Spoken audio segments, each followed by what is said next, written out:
وهو الذي مرج البحرين هذا عذب فرات وهذا ملح أجاج وجعل بينهما برزخا وحجرا محجورا. يتحدث عن يوم القيامة في القرآن، يعطينا مثلا أو دليلا في الدنيا، مثال مصغر يعني. نعم. كما نقول لكي يطمئن من في قلبه شك.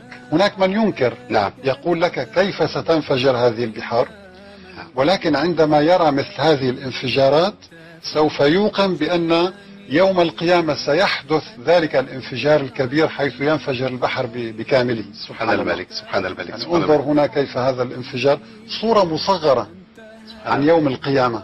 سبحان الله. لو صوت الانفجار ويعني سبحان الله.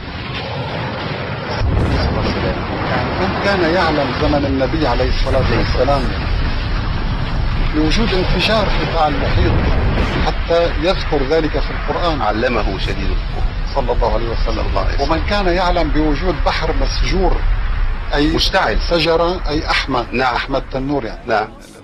فلذلك هذه الآيات تشهد على أن هذا النبي عليه الصلاة صلى والسلام الله عليه وسلم صادق في دعوته للناس عليه الصلاة جميعا، والسلام. لم يأتي بشيء من عنده، إنما كل من عند الله تبارك وتعالى. ما شاء الله. طيب في حاجة تانية في البحار في القرآن؟ الحقيقة يعني هناك ظاهرة عجيبة جدا. نعم. ذكرها القرآن كثيرا وشكك بها الملحدون، كثيرا ما شككوا فيها. نعم. ولكن أيضا في السنة الماضية في عام 2010 و2011 و12 تمكن العلماء من التقاط صور حقيقية للبحر تؤكد هذه الآية، تؤكدها 100%. نعم. دعنا نرى هذا الفيديو لمنطقة التقاء البحرين. نعم. هذه مقالة من موقع ألاسكا، موقع نعم. علمي.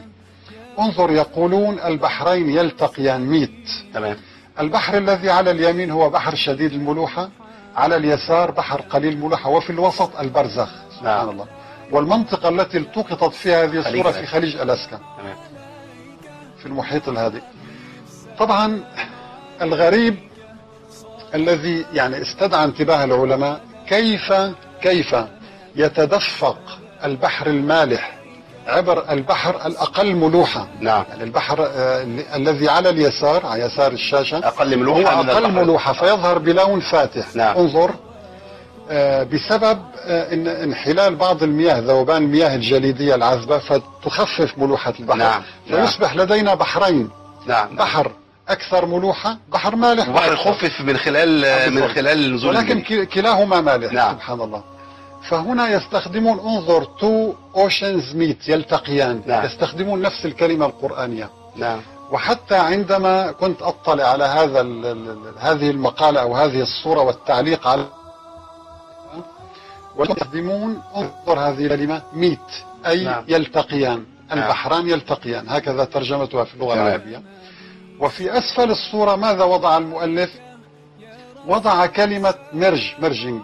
نعم. كلمة مرج معناتها مرجة. ده مرجة كمان، ده بتاعتنا. سبحان الله. سبحان الله. يأتي بالكلمة الإنجليزية، يعني يأتي القرآن بالكلمة نعم. بالعربية موافقة للكلمة الإنجليزية كمان. لأن المؤلف الذي وصف هذه الصورة لم يجد كلمة أفضل من كلمة مرج في اللغة الإنجليزية. نعم. وهي مرجة التي استخدمها القرآن قبل 14 سبحان الملك، سبحان إن الملك. هذا يشهد على أن هذا الكلام كلام الله تبارك وتعالى. نعم.